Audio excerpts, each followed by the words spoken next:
Today on the Highground, we are reviewing The Mandalorian Season 1, Episode 3, The Sin. This is the way.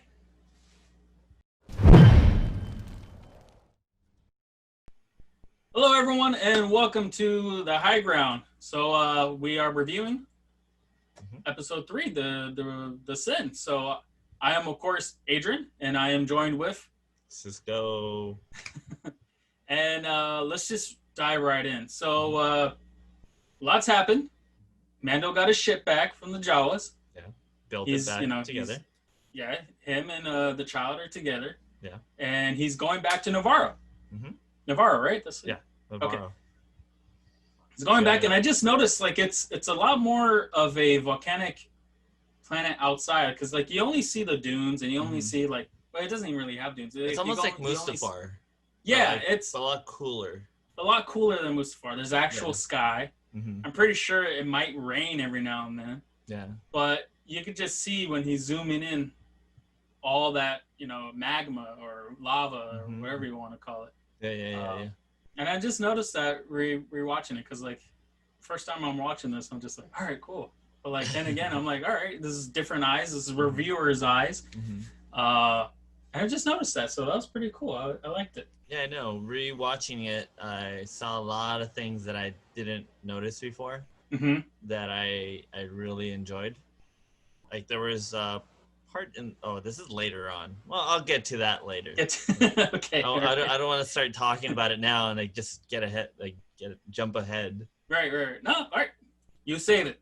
Yeah, we'll save it. Okay. Save it to that point, and then we'll get to it. I promise you guys. He's in the cockpit with the child. All right. Before we continue, we gotta tell everybody this is directed by Deborah Chow. Deborah Chow. She's the one directing the Obi-Wan series, which is gonna be a one-season, a standalone season. A standalone season. That's a lot of pressure. We talked about that. We talked about that in our first episode, I believe. Oh, really? Yeah, I think we did. We talked about it on the first episode, and we said not on the first episode of The Mandalorian, like our first episode. But like we did talk about that, and we said that like the Obi-Wan series could be 1 or 2, seasons. I can't see it going because you can't really stretch it out because it has to end when he meets Luke. So that's a good choice because like sometimes the studio with movies or like critically hit TV shows, they'll just milk the crap out of the show. Definitely. And I'm liking that a lot of shows and a lot of studios are giving more of a decision-making to the showrunner or the creator and all that. Yeah. So there's a lot of shows that they end at a particular time because that's when the writers feel like it's the right time to end it. You drag on and, you're going to miss cast members are going to leave because they don't want to be on this thing. Definitely. Plots are going to be, lamer than the earlier seasons and all that. So I feel like that's a good step up for Disney and being like, okay, we don't need to stretch it for 4 seasons. It's just that one season. Right. Enjoy it. Yeah, because I can't see it going any further than 1 or 2. But yeah, let's get back to The Mandalorian.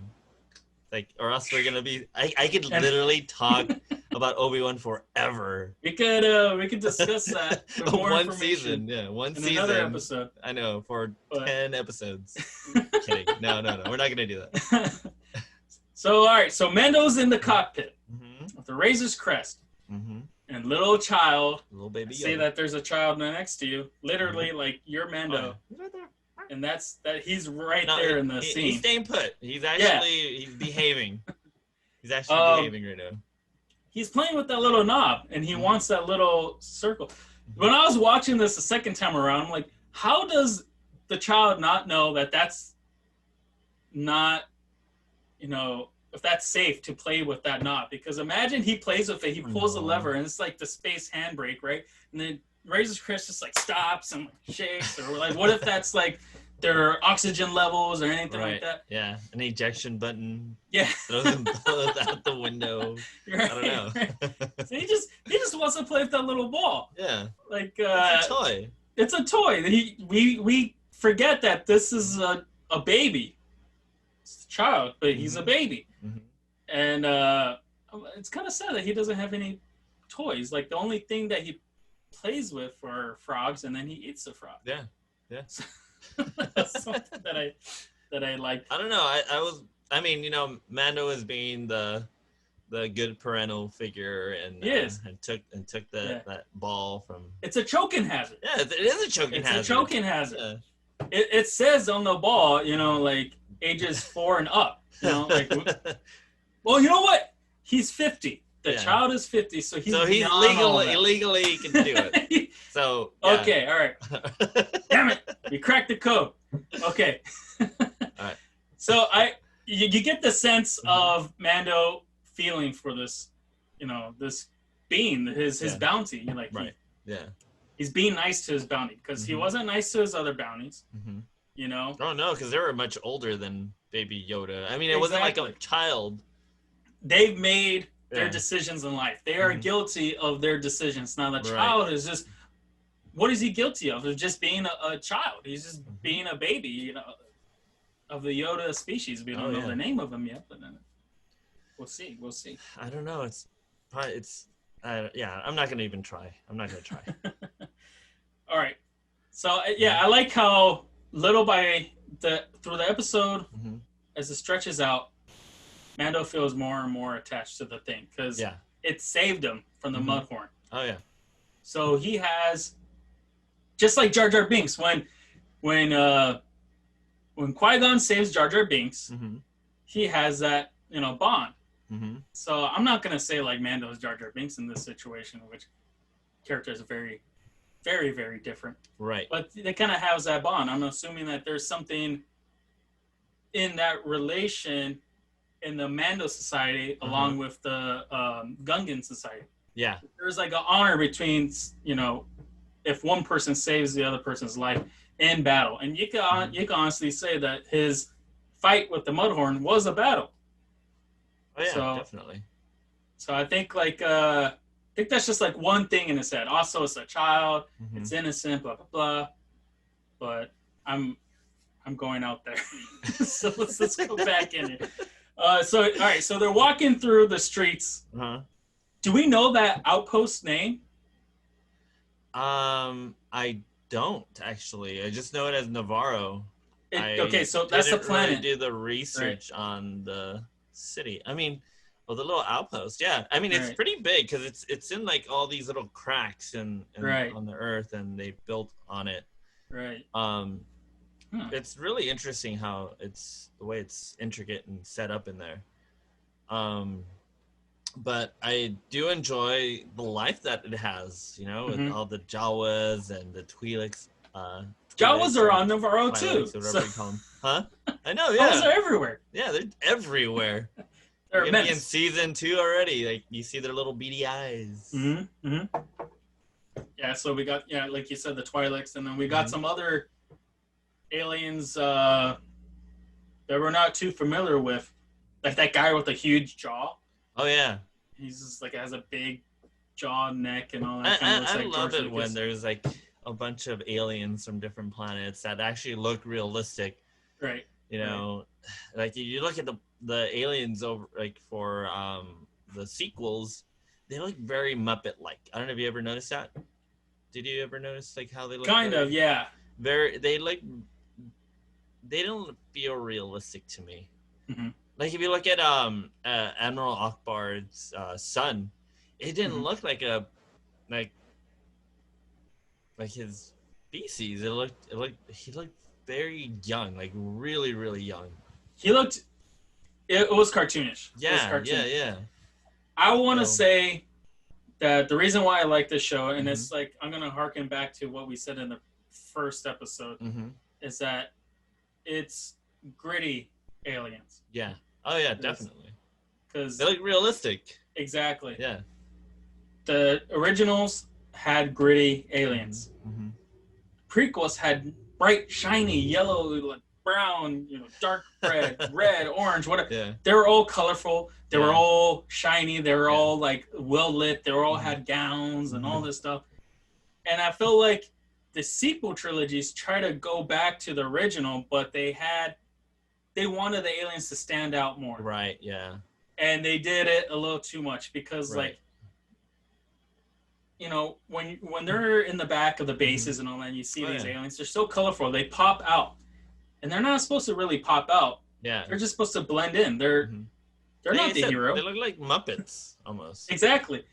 I do like practical effects over CGI, and I respect that. I like when a lot of people prefer practical effects, but sometimes it's just like you said, it's too cartoony.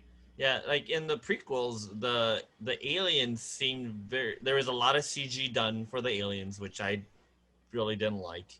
The costuming for the aliens, you could tell that they were plastic, almost like they had the mask on.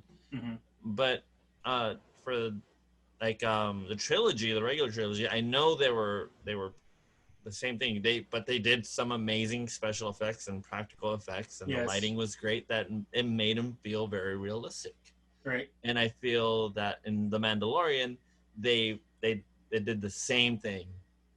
They finally got it right, and I feel like they got it right with Rogue One somewhat. Yeah. But you know, Rogue One is gritty, and the Skywalker saga is bright and lively. Besides the original trilogy, and this follows that. Yeah, and it's a lot more. You know, it follows the trilogy. It follows the original trilogy. Right. So it has to be. You get it wrong, I'm gonna. No, don't get it wrong. So I do like how that there's Jawas there, and it just beckons the question: how do they get around? They have to have some sort of spaceship. I know that for like I think we talked about this. We did talk about it. They have a spaceship. They have a spaceship. I know they have a spaceship, and they keep going to planet to planet. Right. And I'm sure they keep dropping off Jawas. They're like gremlins. Like they put water on them and they start popping out of nowhere. And so Jawas are the gremlins of the Star Wars. I guess so. That makes a lot of sense. Yeah, I mean they're just everywhere now. They see junk. They're like, hey, we can make a profit. Right. Okay. I like that. I like where your head's at. Once in a while, we'll find that base that they found that was empty, and they just filled it up with Jawas. There you go. Like great. Imagine. Did they have Jawas in the sequel trilogies?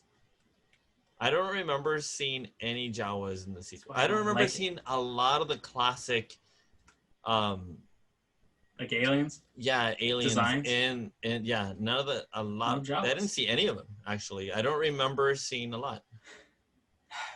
That's why it's kind of a little, that's why it didn't feel like a Star Wars. You gotta have a Jawa.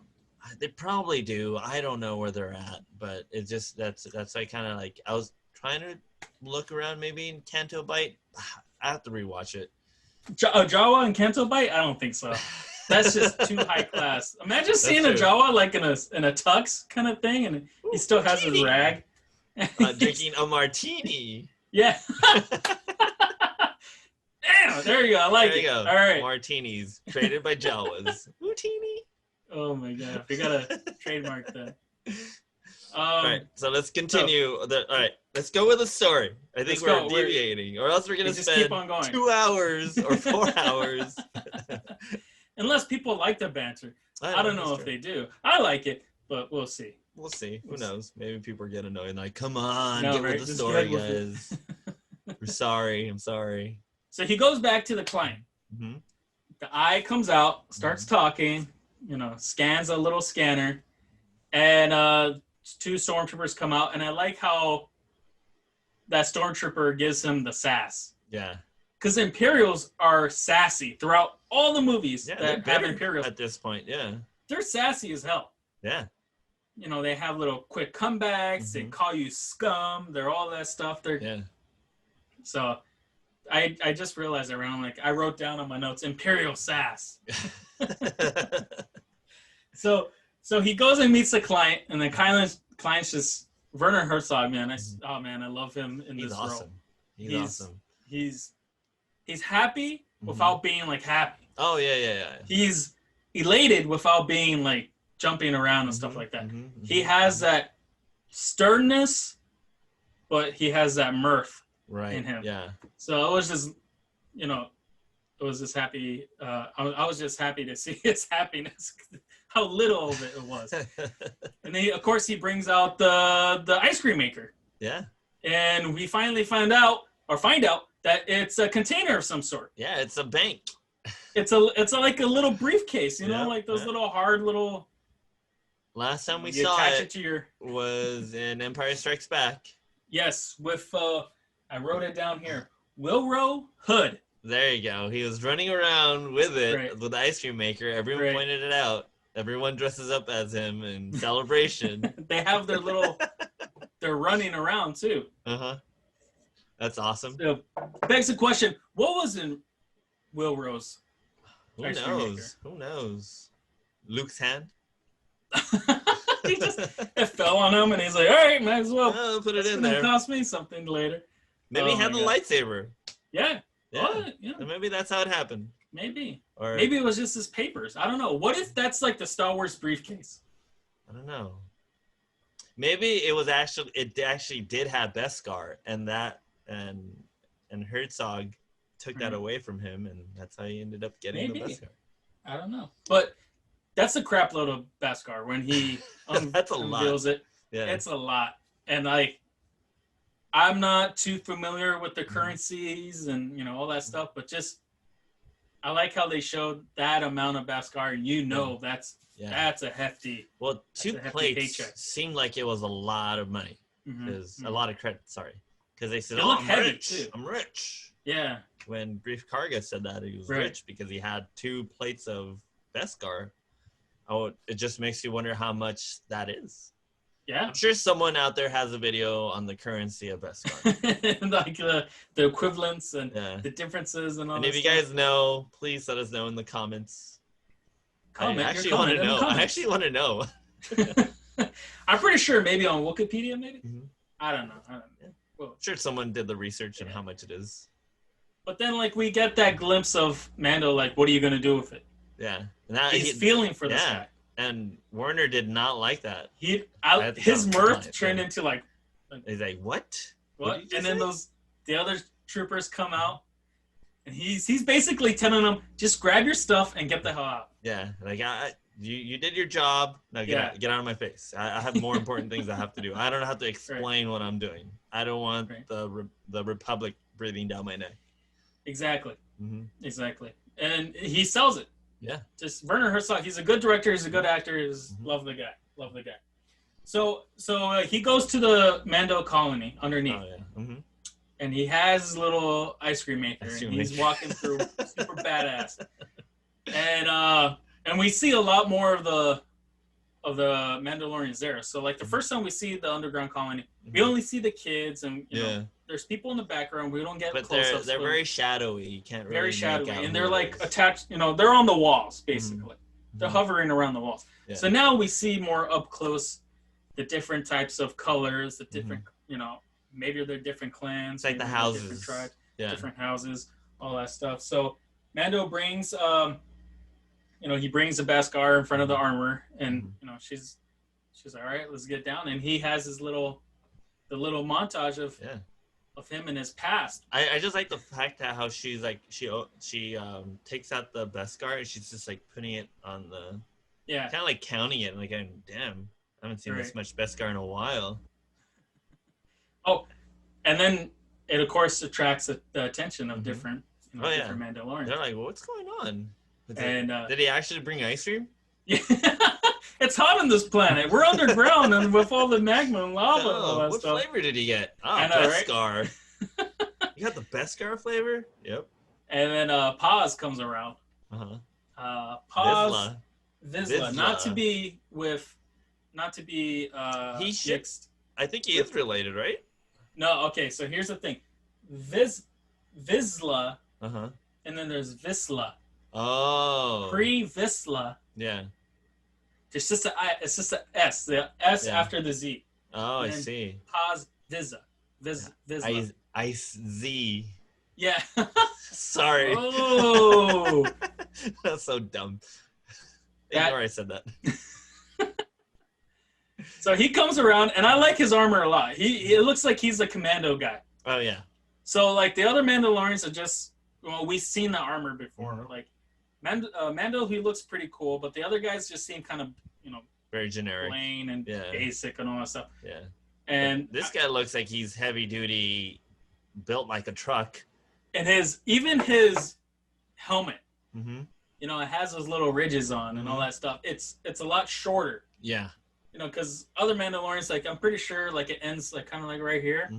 But this guy, like, ends right on the chin. And it's because I've never seen that design. No, it's pretty cool. It's like it fits the head instead of just, like, covering the head. It fits the head. Oh, yeah. No. And, just his bulging muscles and all that stuff. Like, he's like the Arnold Schwarzenegger of the Mandos. All right, and we all know who was in there, right? It was played by a stuntman, but his voice. Yeah, Jon Favreau. Yeah. Well, he wasn't in there. I don't think he was in there. Oh. Favreau's, as much as I like the guy, he's a little big. Yeah. And this guy was built. Yeah. Yeah. So I don't think I'll be calling him the Arnold.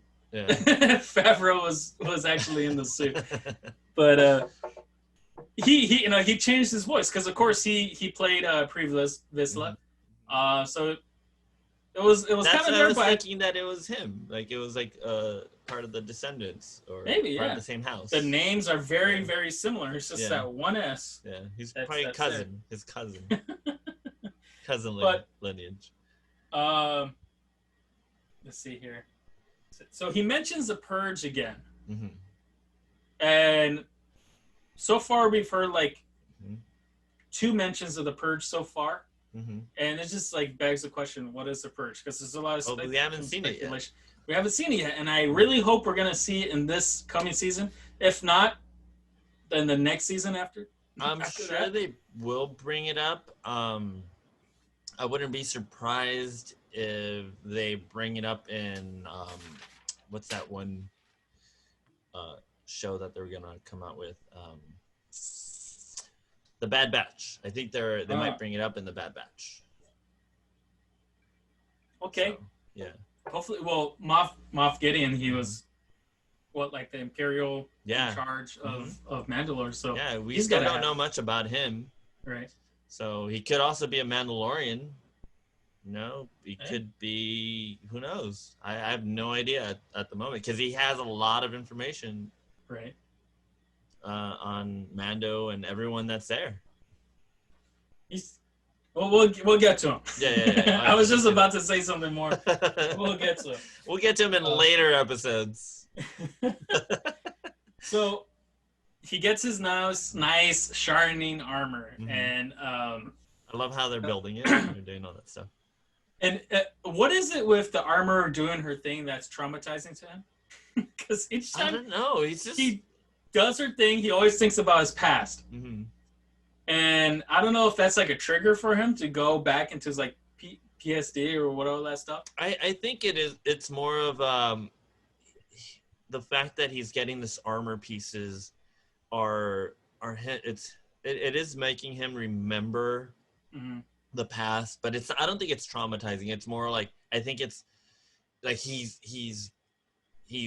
accomplishing the armor that he requires. So it's helping them like kind of like every armor piece is like kind of like a memory, an accomplishment of what he wants to do, of who he looked up to. Right. Like I think that's what it is. Right. Making him more of a Mandalorian than a basic family. Right. Exactly. Huh. I didn't think about that way. Okay. I said that way. That makes a lot of sense. So like he's he's just happy. He's happy. He's like, all right, yeah. Like started from the bottom. Now we're here, and now I got this nice shiny armor. Oh, and he walks into that bar. And oh my god, like everyone's looking at him. Like everyone's jealous. Yeah, everyone like grunts and like, because they were pissed off before he got there too. Yeah, exactly. And I like how he just like walked in like, hey, you know what? No, screw you guys. He's like, I'm check gonna show me out, bitches. So he sits down with Grief, and even Grief, because he has he's happy. He's like hell yeah. So like, how much of this Beskar is around in that house? I don't know. The little thing, because they gave Mando a crap ton, and then they gave him. Yeah, I'm sure they have a lot of Beskar. You know, they must have a lot. Wouldn't it be funny, like when Mando goes and cleans it out, like the other Mandalorians are all there, like seeping through some stuff, and like maybe like a little scrap of Beskar, hell yeah! I'm really looking forward to season 2. That's why. That's one whistling bird. He has to have a lot of whistling birds because like if you think about it, he uses it in season 2, so I'm sure he's gonna run into the armor again, and she's gonna be like, "Here, I made you more." Hopefully, here's some more. Like replenish. It's like a game. You go and you get reloaded with that one salesman. Oh yeah, can't wait for the game. That's a the good Mandalorian, the game coming soon. Yeah, just like an open world game. Yeah, that'd be awesome if you go on like bounty hunting jobs and kind of like that'd be sweet. Kind of like Red Dead, but like with Star Wars, because they're doing one with Harry Potter now. Oh yeah, no, I know that looks good too for the PS5. So which sold out, and I didn't get a chance to get one. Wah, wah. But I kind of liked Mando's original armor. It was part of his character. It was dirty. It was brown. Yeah, we didn't really see brown armor. Like it added to his character. It fit his character. To me, it felt like we saw Mando go from a Padawan to a Jedi Knight. Right. He just passed the trials. Oh yeah, definitely. Yeah, that's pretty much what happened, and everyone was pretty much jealous because of what he did. I don't know. You don't think so?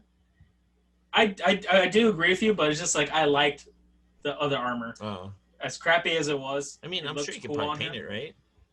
Yeah, maybe, but like this, this is completely different. He's happy that he has full-on Beskar armor and all that. He's showing it off. He's ready to do his other bounty and all that.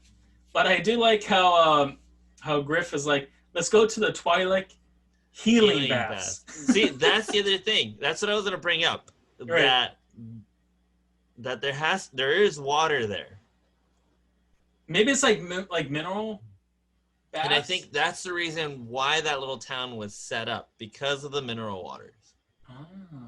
I think that's the reason why it attracted like people to live there, or else why would you live there if there's nothing to draw you there? Why do people live on Tatooine? I have no idea. It didn't seem like anyone lived there anymore. After episode 5. Right. All right, we'll get to it. We'll get to that point. We'll get to it. Yeah. But it comes back to the whole thing in the Star Wars universe that Twi'leks are the sexually attractive aliens that everyone wants a piece of. Well, it's kind of sad for them. Because like it is. It's like sex trafficking in a way. Yeah, no, definitely. Yeah. And a lot of people, a lot of aliens, like they traffic them because they're very, not that they're very kind aliens, but I think a lot of they're in an area where maybe they're really close. Where is the planet anyways? Their main planet? I don't know. It's mentioned in Rebels. Rylon? I don't know. I don't remember. I think it is. Yeah. Rylon? I think so. I think it is. Yeah. I don't know. Wow, that just came off my head. Wow. Hey, that's really good knowledge. Good knowledge. I'm impressed. This is the way. What is it? Is it the tentacles? I think so. I don't know. They're just very seductive and very attractive. No, Jabba had them. Had one of them, and had a few of them. But then there was also like a singer that was a Twi'lek. I mean, they're probably entertainers or entertainment, Circus Soleil. And I guess they were very attractive to a lot of people, but it's for a lot of wrong reasons, and I'm sure a lot of them were for perverted. Yeah, exactly. Reasons, but... And like, there's like the one that was a Jedi. Yeah. Which I'm kind of sad that she got murdered pretty ugly. It wasn't a fight at all. They just shot her in the back. Yeah, she shot her in the back, and she was dead, and they still kept shooting her. What the F? In Fallujah. No, I did not like that. It's kind of sad. Okay. All right, let's get out of that. Wow, what's with us today? I don't know. Hold on. I need a drink. Hold on. Dip after dip after dip after dip. Like, God. Okay. All right. So Grief mentions warlords. So in this period, of course, Empire was it collapsed after the Battle of Endor and other Battle of Jakku. Apparently, was the end of the Imperial. The Imperial forces. Exactly. The main remnant. The kind of like what was left of the Empire. The last was of it, still in control. Mm-hmm. But at that point, the rebellion was so strong that it just ended up pushing them. They pushed them from the inner to the outer rim. To the outer rim. Exactly. So he mentions warlords and this other stuff. So, like, if for you that don't know, whatever was left, like let's say an admiral had like 2 Star Destroyers in his fleet, he just became like, all right, I'm going to control this part, and the other guy in the other part of the galaxy, he's going to control that governors. Part. They're like, exactly, governors. So I like that idea a lot because that's happened in history so many times after a collapse of this and that. Oh yeah, I'm sure the resources are very low too. Exactly. So they've just like how we see the Imperials and the Stormtroopers right now, they're dirty. Oh yeah. You know, they're shady. They have to like hire bounty hunters to do most of their stuff. They're underground. Because we don't see Imperials just walking around in the market. Oh no. They're stuck to this little thing. Yeah. And that begs the question that if Moff Gideon is a powerful warlord. I don't know. Because if he has like a garrison of guys, he has a TIE fighter, you know, he has a troop mover. He has a lot of stuff. He has a lot of stuff. I'm gonna go out on a limb here and says like he has to have at least a Star Destroyer. I hope he does. I really hope he does. That'd be super cool to see one.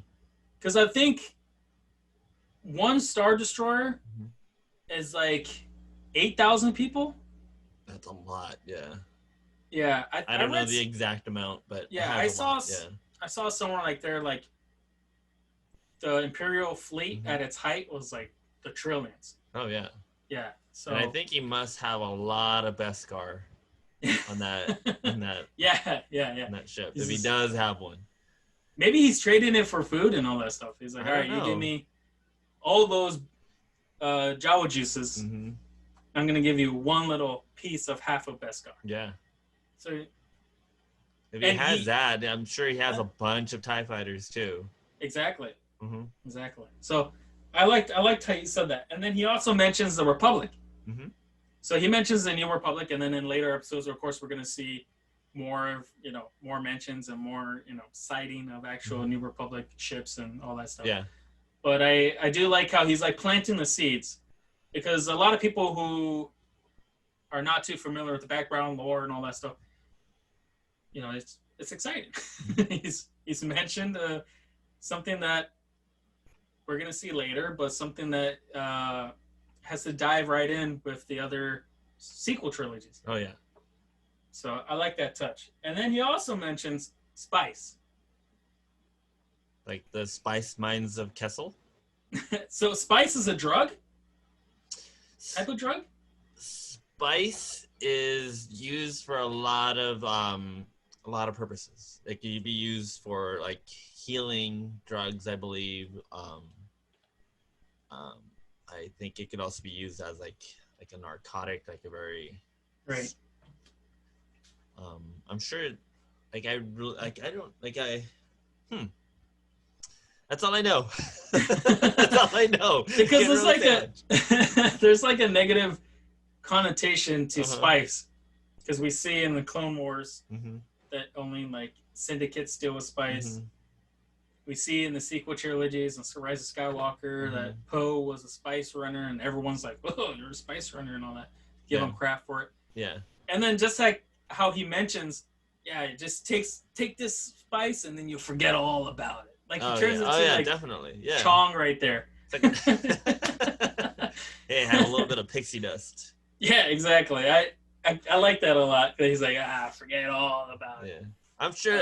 I'm sure. Like spices like either used for a drug or for a lot of like good purposes for it, you know, and also like bad stuff. It's like the miracle drug. It could be abused, you know. Yeah, it has its medicinal things, and it could be abused. Like any type of drug could be abused. All right. Yeah. So Mando goes back. Goes back to his ship, the Razor Crest, and then he makes that decision. After he sees a little ball, makes the decision. He's all super shiny, going into his ship. Right. And there you go. He's going to go back for it. He's going to go back for the child. He's gonna move the lever, but it's missing the little ball. Right. Right? And that's where he picks it up, and he's like... Yeah. So do you think... For the reasons I said earlier in the episode, do you think also because this is a foundling and he was a foundling too? I think so. I think that's he had memories of his past, and because he even brought it up, like, man, what are you guys gonna do with it? Right. You know, it's like because he knows I can't abandon him. It's like me if they abandoned me. He knows it's a powerful being. Because what it did with the Mudhorn. Yeah. So I don't know if it's like a potential ally or, you know, they're going to kill something that has a lot of, you know, potential to being something great. I'm going to use that word twice. Yeah. But he makes the decision and he goes after and he's going to rescue the thing. So that knocks on the door and the eye pops out. He grabs it and it screams. Me laugh so hard. I'm like, why does this thing scream? They get shot. Well, why do any droids scream? All of the droids scream when they get shot. I don't know why. It made me laugh so hard that I never noticed that before. Like I was just so into the moment when I first watched it, and then he grabs it and it screams. Oh my god! Like if someone was recording, like in another room and like monitoring and like using that thing. The guy's like, "Oh, was that it? Or is this did the robot feel pain?" It reminds me of that Simpsons episode where they're in Itchy Land. Yeah, that one? And they I was just watching that yesterday. Yeah, I hope they will stop doing that. Oh my god. Okay, so I wanted to mention that. And it seems like Dr. Pershing. Yeah, Pershing. Seems like he cares a lot about the child just as much or even more as Mando. Oh yeah. You know, the scientific, the potential, and all that stuff about it. He's really fighting for the kid, and he like you can see it in his performance. And the guy is like, "Oh, please." He's like, "Don't shoot me." Yeah. Don't hurt him. He's just a kid. He says all that stuff. He's a child. Yeah. And then it's nice to see the medic robot again. Oh yeah, gets shot with the syringe. Did it just attach the syringe there? Like, all right, it's just gonna be there. Does it? They taped it on there. Retract and come out again. I don't know. Yeah, I could definitely do it myself. No, I'll have him do it. But like, do you think we're gonna see the doctor again, the good doctor? I think so. I think we will, because it just seemed very how quickly we just saw him for like that episode, and then we don't hear from him again. Because he's not with the client at the end of the season, right? I don't think so. No, he's not. He's not. Or else he would have been killed. Yeah. This is the only. Oh, I'm sorry. This is the last time we see of him for the season. Okay, so hopefully he comes out. Hopefully he explains himself more. Is he a clone? Was he a cloner?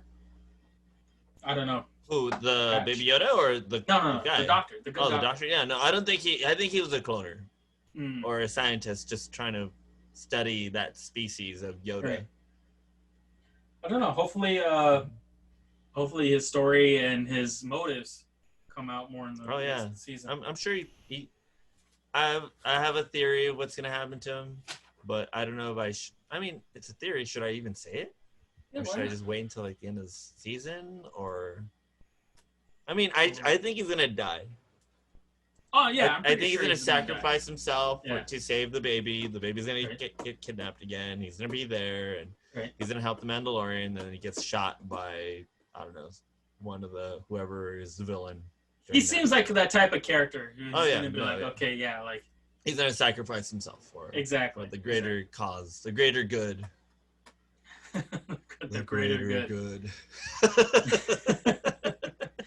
A nice little Hot Fuzz. Oh yeah, I love that movie. Reference there. There you go. Cheers. And there you go. And the the stormtroopers are so easy to kill. Oh yeah. Why are they around? Is it like a numbers thing? Is it that there's so many of them that the numbers will win instead of, the effectiveness of the individual? Yeah, I think so. It's the same thing with the TIE fighters. Like, it's like if you're skilled enough, you'll probably survive. If you're not that skilled with the ship, you're gonna die. It's, I guess, conquer with greater numbers for the Empire. There you go. I think so too, because like Mando just like well, Mando's skilled. Mando's skilled. That too, okay. Yeah. But like I feel like I don't know, it's just they're too easy to kill. Oh yeah. In the other movies, these are force sensitive people, but they're easy to kill and Rogue One too, and Solo and all that stuff. So I think they're just there. Yeah. To give a little tension, but not a lot of tension. Oh yeah. And we see what the whistling birds do. So did you anticipate that? Did you already know that that's going to be like a thing? Or when I first saw it, I kind of felt like he was more going to shoot him like that, but I didn't think they were actually going to pop out of nowhere and just do a Iron Man. It's like an anti-ambush weapon or something like that. Yeah. And when I saw it in action this time around, I saw it in action, and I was rewatching the episode with different set of eyes. How they mentioned the whistling birds, and then how they showed the whistling birds. It falls under Chekhov's gun. You ever hear of the theory of Chekhov's gun, or like the rule of Chekhov's gun? No. So Chekhov was a Russian playwright, and he has this rule that if you're going to introduce a gun in the first act of the play, the gun has to be used either in the second or third act. So you're anticipating, this type of action. Yeah. And as I'm watching it, I'm like, that's Chekhov's gun right there, because they talk about it in the first act, and then he's using it in the last, the third act. Yeah. I just wanted to point that out because it's like I never noticed that before. I did notice that he was going to use it, but I didn't know exactly when he was going to use it. Well, he used it to great effect. He used it. And so I also like that scene too, that all the fobs turn on at once in the cantina, and everyone's just like, "Oh crap!" Oh. What does FOB stand for? I have no clue. I don't even know how fobs work. I think we talked about this before. Yeah, I still want to know how they work, because even Werner Herzog had one, and he was like, "Oh, hey, yeah, this is it. You brought the asset. You brought the asset." There you go. You had to do that's my one each episode until he's gone. So he has a little showdown with all the bounty hunters, and because he's walking like he's just walking through town like no problem. He's not even running. Yeah. He's just like, and then he starts hearing the little beeping. Right, the little fobs. Yeah, and everyone's pointing the gun, and it's like a Mexican showdown there, and all that stuff. Brief Karga cuts him off right before he gets to his ship. You can see the ship in the background. Yeah, and I said, Carl Weathers, how could you? I know. I was kind of upset the first time I saw that. I was like, Me too. My God, Me too. Is he going to die? Is he really the bad guy? I'm like, he's not a bad guy. Like, okay, you could say he was antagonist in Rocky and all that stuff, but like he comes out good later. Oh, yeah. No. You can't be mad at Carl Weathers. Creed. I can't be mad at Creed. All right, so a shootout. Nice shootout. Of course, he does his thing. He pulls out his gun. He's about to put the baby on the little droid carriage, whatever it is. and does this cool spin as he shoots. Mm-hmm. He lays on the whatever that wagon. I don't know what they call it. Right. Let's go with wagon. Mm-hmm. I like wagon better. Yeah. Very Western. But he uses his flamethrower, and the guys like back off. But like, we see a droid there. Yeah. And it's similar to the droid that we're gonna see in the other episode. Yeah, episode 6. Yes. Yeah. So my question is, it's a droid, and he has his fire. Why is the droid fleeing the fire along with everyone else?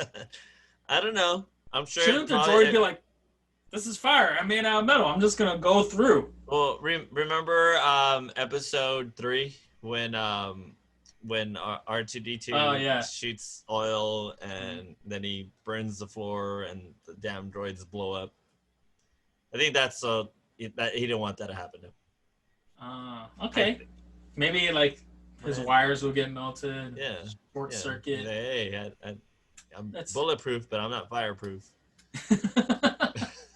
Okay, all right, there you go. That's a good argument. Yeah. I like that. Yeah. And then the Mandalorians come to the rescue. They save his butt. And when I was watching this the first time around, I was like, "Oh!" Like I was like clapping too. Like, I thought that was awesome. It was really cool. It's like the first time we've seen live action Mandalorians in action.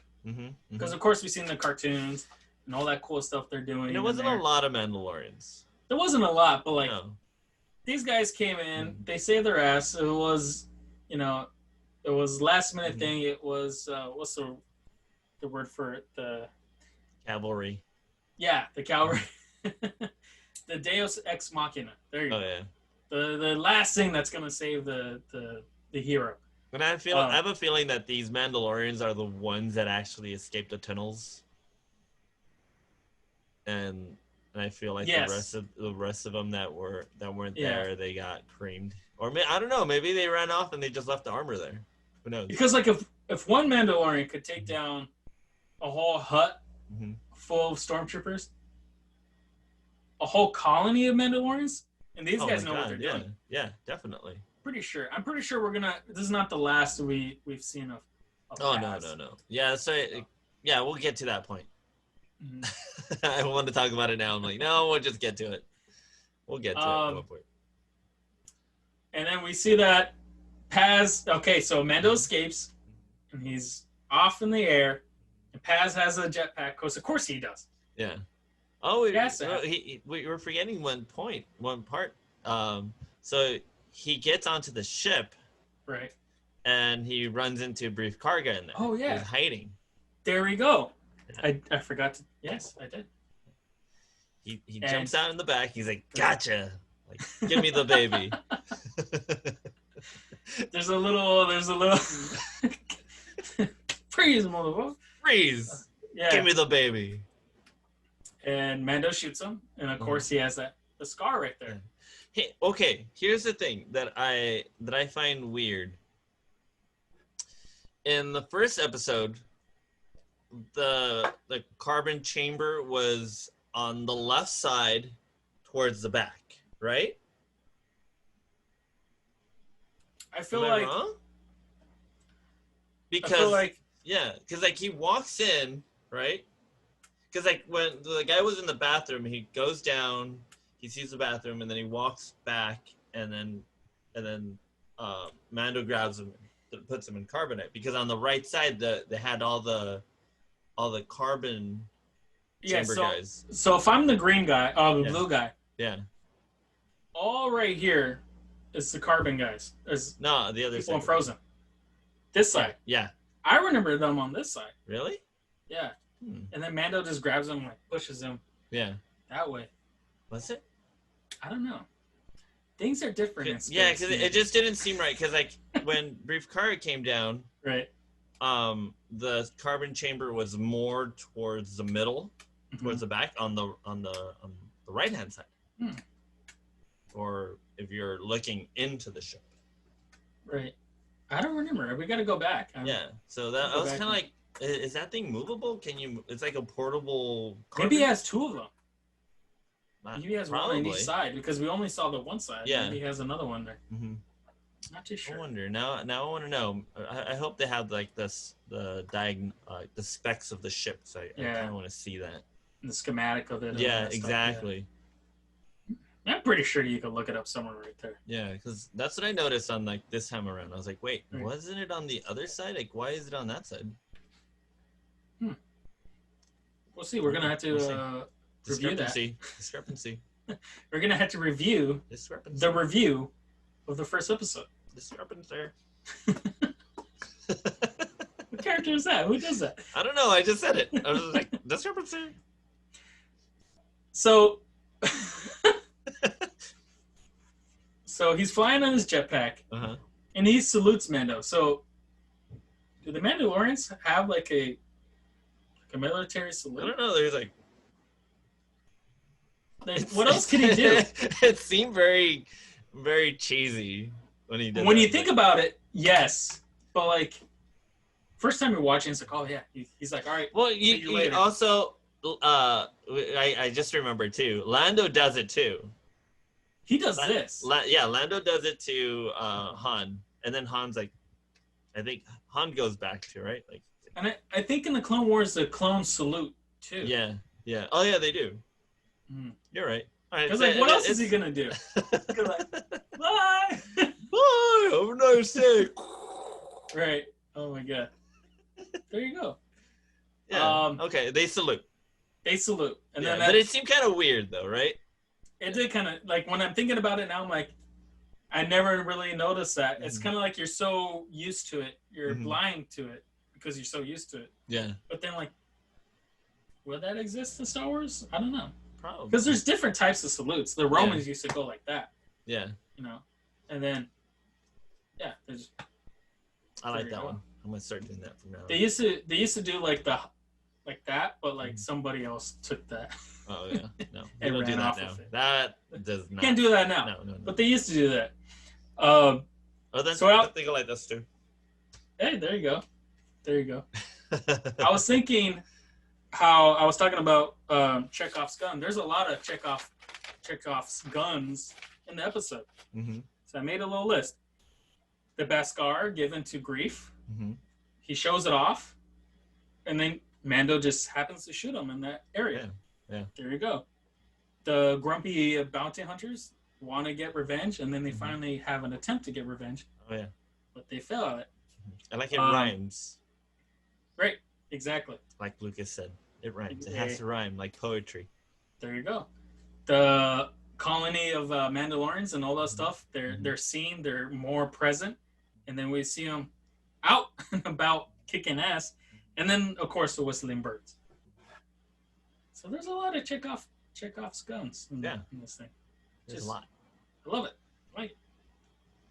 Do you have overall, it was an awesome episode. I loved it. It's probably from the 3. It's probably my favorite one, and it gives me a lot of hope to see Deborah Chow direct the Obi-Wan movie. I mean, TV show. She's the sole director. I think so. Yeah, I think she's directing all of them. Right, because she could do some action. Like this. This had a lot of action in it. Oh no, yeah. Especially like it felt very epic to me, especially with all the Mandalorians, and it was just so well directed. Yeah. Prior to the 2 previous episodes, this was it was the better of the 2. Oh yeah, definitely. I mean, I did like the second one, like less dialogue. The first one was Dave Filoni's, Dictatorial debut. Dictatorial, yeah. But he did a good job. Right. But yeah, this third one was probably the best one. So far it was. It's even better than the next one we're gonna do, but that's until next time. You know what? She's still directing for the 2nd season. Is she? Yeah, she's coming back for the 2nd season. Oh, I thought she wasn't. I don't know. So is it Rick Famuyiwa? Okay, I know Taika's not coming back. No, Taika's not coming back. Robert Rodriguez is in it.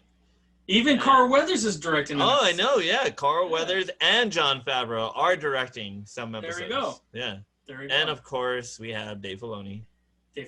Is Bryce Dallas Howard's coming back? Yeah. Yeah, she's the one. That's her. She's the one that directed episode 4. Oh, that's what you meant. Yeah. I thought you meant Deborah Chow coming back. Oh no, she's not back. No, she's not coming back. Okay. Sadly, I kind of wish she would. She's busy with the other season. Oh yeah, no, definitely. I'm hoping that once she's done with Obi-Wan, she comes back for season 3. Oh yeah.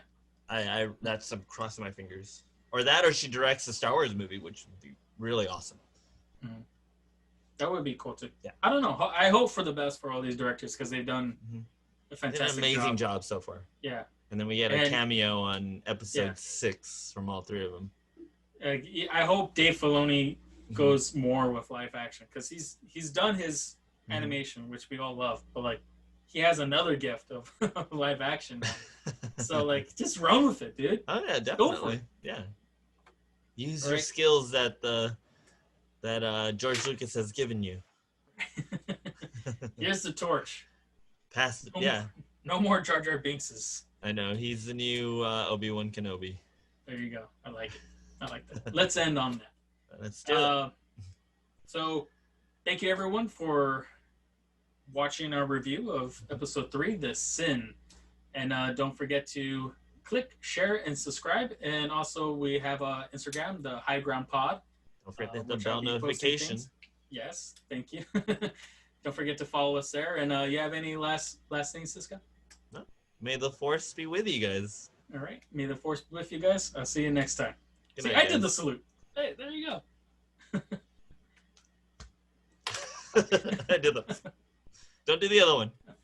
Which one? No, not the other. No. Not that one. Not that one. It's been bastardized. Let's not do that one. All right, we're cutting it off. Good night, everyone. Bye. Bye.